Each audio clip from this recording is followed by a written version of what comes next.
This is Richard Wolff from Democracy at Work with another Wolff Responds.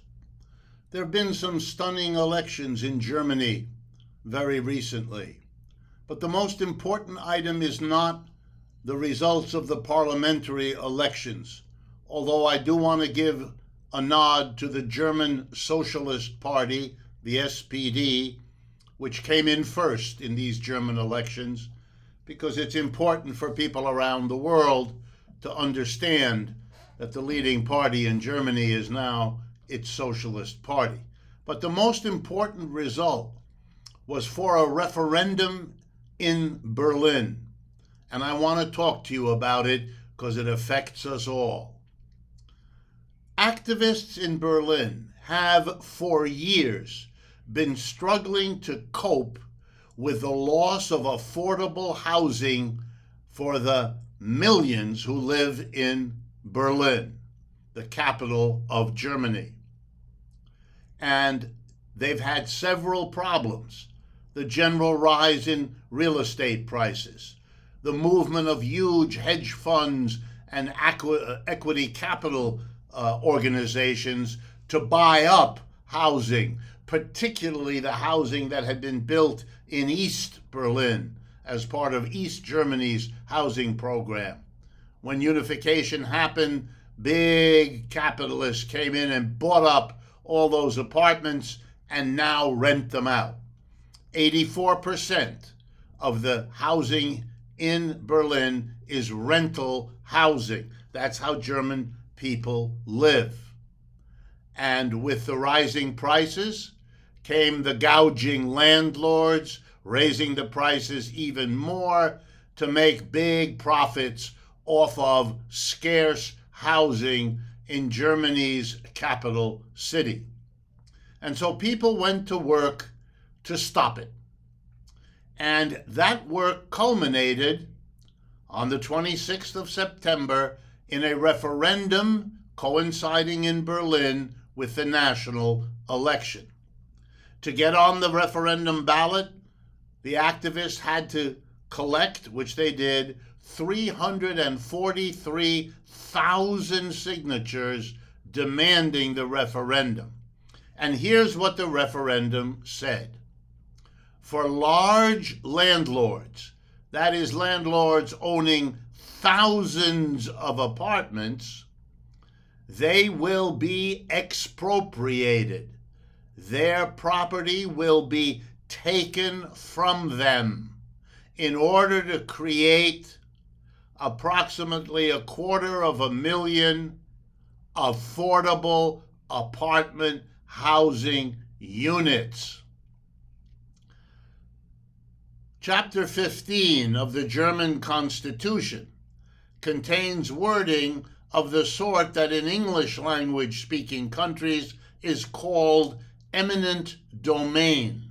It gives in Germany the right to government, national, regional, local, to take property when it's in the community interest. Eminent domain exists in the United States as well. It's a broad power that if and when a community says it needs, for the community as a whole, a piece of property owned by an individual, they can force the individual to sell the property at a price determined by 3 or 4 independent appraisers, and working out an average of them, they can force the sale so that the community has the land, has the property for the community's use as a whole. That's the law in Germany, and this referendum was to give the Berlin government the right to force the sale of apartments owned by large landlords. There aren't that many of them, and a few are monsters in that business. So it's mostly directed at them, and it will help hundreds of thousands of Berlin residents live less expensively. The results of the referendum: 56% in favor, 39% against. And this was despite enormous efforts by the housing industry, by the landlords, and by the politicians they control to oppose the referendum. The people of Berlin ignored that perspective and voted for it. This is a real blow to those who want to make out of housing what they've already made out of food and water and what they've made out of other necessities of life. A profit-making opportunity, charging more than they otherwise would to make more profit. The mass of us paying more, which hurts us, so that a small minority can get more profits. That's not democracy, it's the opposite. It's sacrificing the majority for the profit of a minority. That you could move against this, you could really defeat gentrification, which is what this is called in the United States. That determined activity by people could result in this is an important lesson for the housing advocates in every corner of the world, including the United States. The results of the referendum are not binding.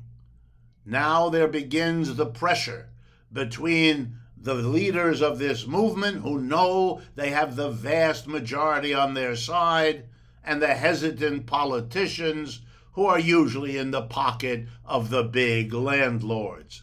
We will watch and we will see how this struggle moves forward, but it is an enormous victory and step forward for those who want to make housing a basic human right and not a profit opportunity for a small minority of the population.